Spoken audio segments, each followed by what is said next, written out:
Assalamualaikum warahmatullahi wabarakatuh. Perkenalkan, kami dari kelompok 9 Psikologi Agama.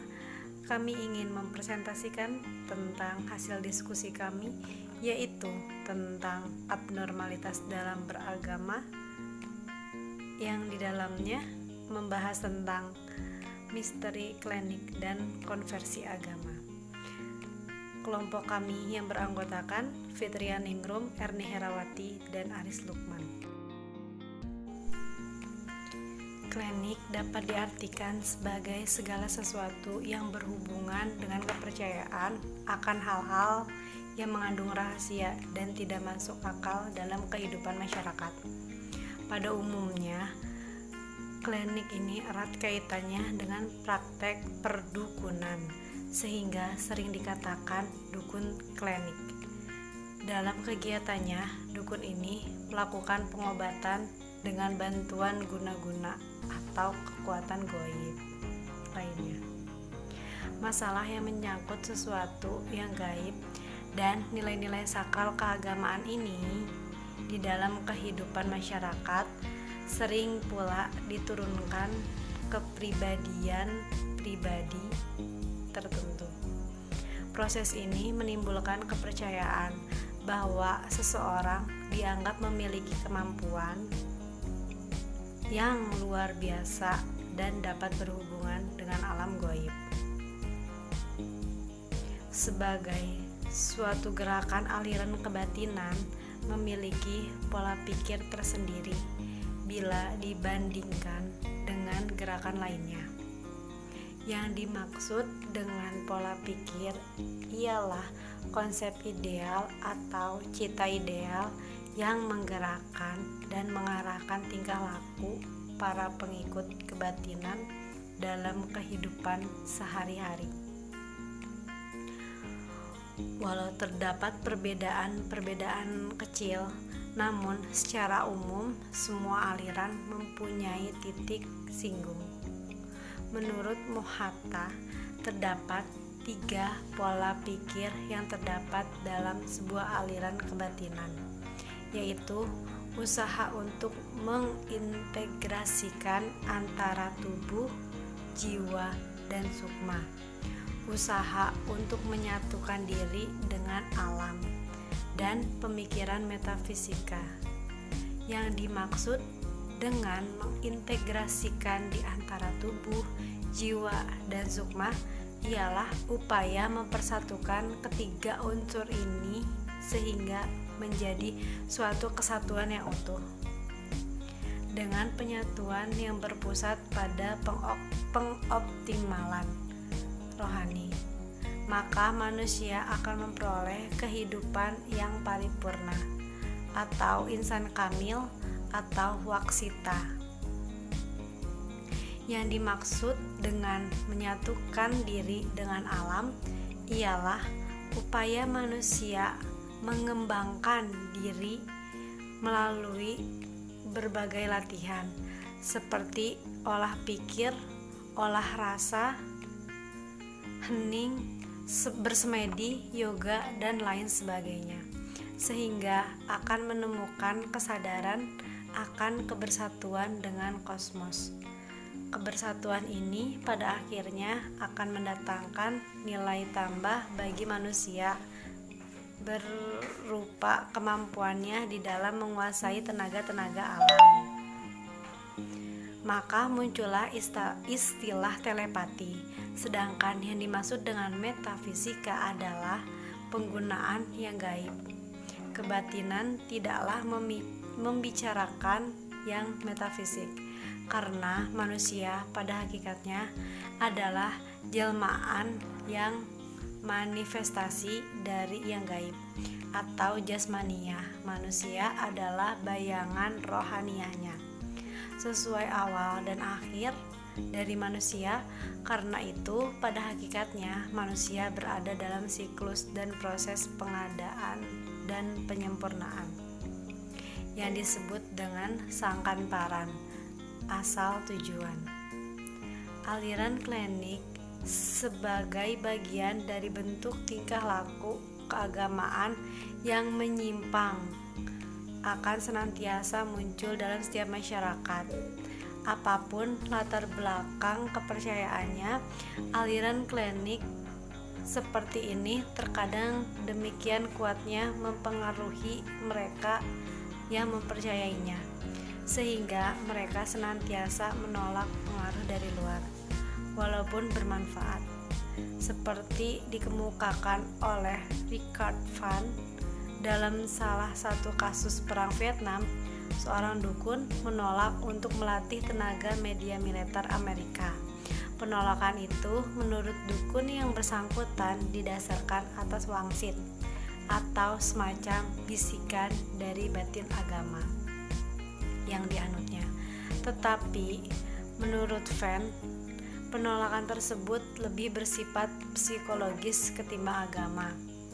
Perilaku keagamaan yang menyimpang pada umumnya menyebabkan orang menutup diri dari pergaulan dengan dunia luar. Dengan demikian, mereka membentuk kelompok yang eksklusif. Dalam kondisi yang seperti itu, mereka sulit untuk didekati dan umumnya mereka yang terikat dalam aliran tersebut memiliki keterikatan batin yang kuat dengan pemimpin. Tak jarang atas anjuran pemimpin, mereka mampu melakukan perbuatan nekat. Kecenderungan ini terkadang dapat menjelma menjadi tindakan kelompok yang ekstrim dan merugikan. Saya Fitrianingrum di sini akan menjelaskan mengenai abnormalitas dalam beragama tentang konversi agama. Pengertian konversi agama. Menurut Jalaluddin, konversi menurut etimologi berasal dari kata lain conversio, yang berarti tobat, pindah, dan berubah agama.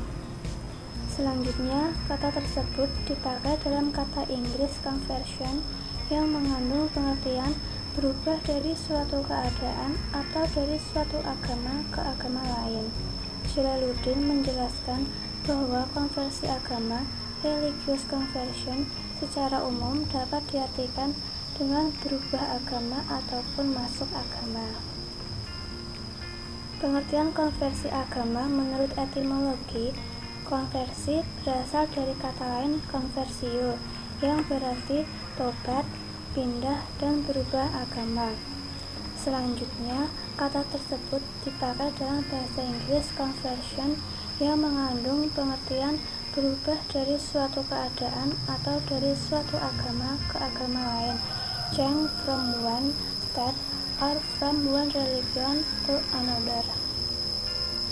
Berdasarkan arti kata-kata tersebut, dapat diambil kesimpulan bahwa konversi agama mengandung pengertian bertobat, berubah agama, berbalik pendirian terhadap ajaran agama, atau masuk ke dalam agama.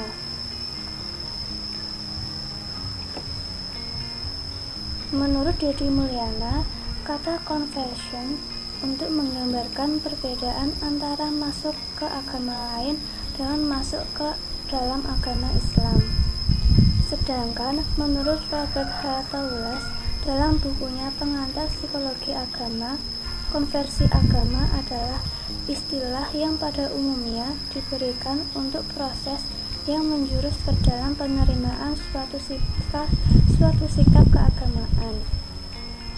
Proses itu bisa terjadi berangsur-angsur atau secara tiba-tiba. Sangat boleh jadi ia mencakup perubahan keyakinan terhadap beberapa persoalan agama, tetapi hal ini akan dibarengi dengan berbagai perubahan dalam motivasi terhadap perilaku dan reaksi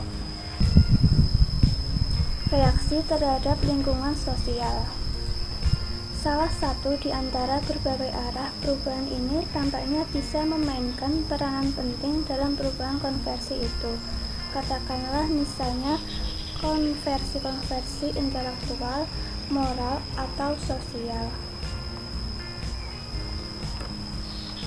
Pengertian konversi agama menurut terminologi, menurut Mark Harris, konversi agama adalah suatu tindakan di mana seseorang atau sekelompok orang masuk atau berpindah ke suatu sistem kepercayaan atau perilaku yang berlawanan dengan kepercayaan sebelumnya. Sedangkan menurut Wihaldrak mendefinisikan bahwa konversi agama sebagai suatu macam pertumbuhan atau perkembangan spiritual yang mengandung perubahan arah yang cukup berarti dalam sikap terhadap ajaran dan tindakan agama. Mark Harris mengatakan bahwa konversi agama adalah suatu tindakan di mana seseorang atau sekelompok orang masuk atau berpindah ke suatu sistem kepercayaan atau perilaku yang berlawanan dengan kepercayaan sebelumnya.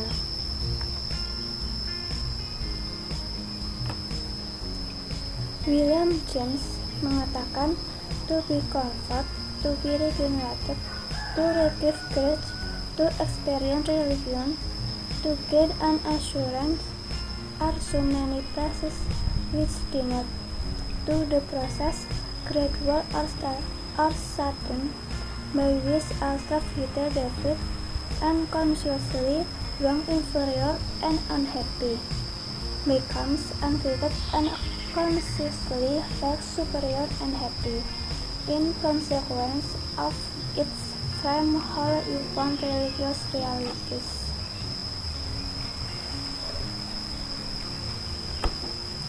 Menurut Wildan Baihaqi, konversi agama menunjukkan bahwa suatu perubahan emosi yang secara tiba-tiba ke arah mendapat hidayah Allah SWT secara mendadak telah terjadi, yang mungkin saja sangat mendalam atau dangkal, dan mungkin pula terjadi perubahan tersebut secara berangsur-angsur. Assalamualaikum warahmatullahi wabarakatuh. Perkenalkan, nama saya Aris Lukman dari kelompok 9, ingin menjelaskan sedikit tentang contoh-contoh konvensi agama. 1. Contoh mistik klinik. Contoh peristiwa yang menyangkut mistik, misalnya orang Jawa menerapkan hitungan Adam, Hawa, Iblis dalam mendirikan tiang utama soko guru rumah. Jika jatuh pada hitungan Adam dan Hawa bermakna baik, sedangkan jika jatuh pada hitungan Iblis maka bermakna tidak baik. Mengapa mistik ini digunakan pengikut Jawa? Sebab ajaran Jawa percaya bahwa rumah untuk keluarga itu kelak berpengaruh pada perjalanan hidup di dunia, alam kubur, dan akhirat. Contoh peristiwa klinik adalah pengikut ajaran Adam, kejawen, memberi sajen pada ruh dan leluhur. Sajen itu bisa berupa makanan atau minuman. Para ruh-ruh leluhur itu tidak minum dan makan materinya seperti manusia yang jasadnya masih hidup, tapi menerima ruhnya, nurullah atau sukma sejati, dari makanan dan minuman itu. Contoh konversi agama. Untuk memberikan gambaran yang nyata dan mendalam mengenai proses konversi agama, berikut ini akan dikemukakan oleh beberapa contoh. Di antaranya kisah Khalifah Umar bin Khattab radhiyallahu anhu. Bagi setiap orang Islam yang mengenal sejarah Islam, tentu tidak asing baginya riwayat Umar bin Khattab sebelum dan sesudahnya masuk Islam. Umar adalah seorang bangsawan yang terkenal berani, keras, kasar, pantang kalah dalam perkelahian, pintar bicara, pandai bermain pedang, dan selalu memperlihatkan kekuatannya dan kebengisannya melalui pedangnya. Setiap orang di kota Mekah takut kepadanya dan selalu bertekuk lutut dan tidak berani membantah dan menyanggahnya. Nabi Muhammad SAW mulai secara bersembunyi-sembunyi menyiarkan agama Islam kepada sahabat-sahabat yang terdekat. Umar telah mendengarnya. Ia ingin menghentikan semua seruan Nabi Muhammad itu, akan tetapi tempat Muhammad dan sahabat-sahabat tidak diketahuinya. Pada suatu hari, dalam suatu perjalanan pulang dari berburu, Umar bermaksud akan langsung mencari Muhammad dan membunuhnya. Ketika sampai di kota Mekah, orang yang pertama kali bertemu dengan dia adalah suami adiknya yang telah masuk Islam. Kemudian Umar bertanya, "Di mana Muhammad?" Matanya tampak merah dan berapi-api sebagai pertanda Umar dalam keadaan marah besar. Nanti kiparnya itu cemas melihat gelagat Umar bertanya. Tentu ia akan melakukan sesuatu terhadap Umar, lalu dijawabnya, "Buat apa Muhammad Tuan cari?" Umar terkejut mendapat jawaban adik iparnya itu. Kenapa berani berkata seperti itu sambil menjawab, "Saya memerlukannya, akan saya bunuh supaya berhenti dari perbuatan mengembangkan keyakinan yang baru itu." Lalu adik iparnya menjawab lagi, "Apakah Tuan ingin membunuh orang yang baik, berusaha memperbaiki segala kebobrokan ini dan membawa manusia ke jalan yang benar?" Umar marah mendengar jawaban adik iparnya serta menanyakan, "Apakah engkau juga menjadi pengikut Muhammad?" Tanpa ragu-ragu dia menjawab, "Ya." Umar semakin marah dan langsung menghembuskan pedangnya serta maju menyerang adik iparnya. Lalu adik iparnya membela diri dan menghindar pedang Umar sambil berkata, "Tuan menyerang aku, sedang adik Tuan sendiri, istrinya juga telah menjadi pengikut Muhammad." Dia merasa sangat terkejut mendengar bahwa adiknya sudah menjadi pengikut Muhammad pula. Lalu adik iparnya itu ditinggalkan dan langsung pergi menuju rumah adiknya. Waktu sampai di pintu, terdengar oleh adiknya sedang membaca Al-Quran, sedang belajar dengan seorang guru. Lalu diketoknya dengan keras. Adiknya segera membuka pintu ketakutan. Begitu pintu terbuka, Umar menanyakan, "Apakah betul engkau telah menjadi pengikut Muhammad?" sambil memeluk adiknya. Adiknya menjawab, "Ya, saya ikut dia, karena ada hal yang baik yang saya belajar darinya." Kemarahan Umar semakin bertambah mendengar jawaban itu, sehingga bertambah pula pukulannya sampai adiknya luka-luka dan bajunya berlumuran darah. Melihat adiknya berlumuran darah itu, ia berhenti dan bertanya, "Apa yang tadi kedengaran oleh saya dari luar?" Kata adiknya, "Ayat Al-Quran." "Mana dia? Perlihatkan kepadaku," bentak Umar, kata adiknya. "Tidak, engkau kotor, tidak boleh menyentuhnya. Engkau harus mandi dulu sebelum menyentuhnya." "Baiklah," kata Umar. Ia pergi mandi, setelah itu kembali pada adiknya. Lalu Umar mengambil lembaran yang ditulis di atasnya ayat-ayat tadi, lalu dibacanya. Quran surat Toha ayat 1-4. Setelah itu kembali kepada adiknya. Adiknya telah melihat perubahan air muka kakaknya, lalu menunjukkan tempat berkumpulnya Muhammad dan sahabat-sahabatnya secara sembunyi-sembunyi itu. Umar langsung menuju ke Muhammad dan Muhammad memegangnya sambil berkata, "Wahai Umar, belum datangkah masa bagimu untuk beriman?" Umar menjawab, "Ya, sekarang saya percaya bahwa tiada Tuhan yang wajib disembah selain Allah dan engkau adalah Rasul-Nya." Semua sahabat yang hadir terharu mendengar pengakuan Umar yang tidak disangka-sangka itu, dan mereka serentak membaca Allahu Akbar. Demikianlah sesudah itu pengikut Muhammad semakin banyak dan semakin kuat. Karena semenjak Umar masuk Islam, perjuangan Muhammad tidak lagi bersembunyi-sembunyi seperti dahulu, tapi dengan terang-terangan. Karena itulah maka Umar diberi gelar Al-Faruq yang istimewa oleh Nabi Muhammad SAW. Dari benci kepada Muhammad berulah menjadi khalifah yang paling sukses, tekun menjalankan ajaran Islam dalam kehidupannya sebagai pemimpin yang baik dan yang selalu memperhatikan rakyatnya sampai kepada hal-hal yang kecil, sehingga semua rakyat mencintai Umar. Sepintas kita lihat bahwa proses konversi agama pada Umar menjadi sekejap mata, hanya karena mendengar ayat Al-Quran yang mengubah hatinya. Mungkin cukup sekian yang bisa kami sampaikan. Semoga bermanfaat. Kurang lebihnya mohon dimaafkan. Wabillahi taufik wal hidayah. Wassalamualaikum warahmatullahi wabarakatuh.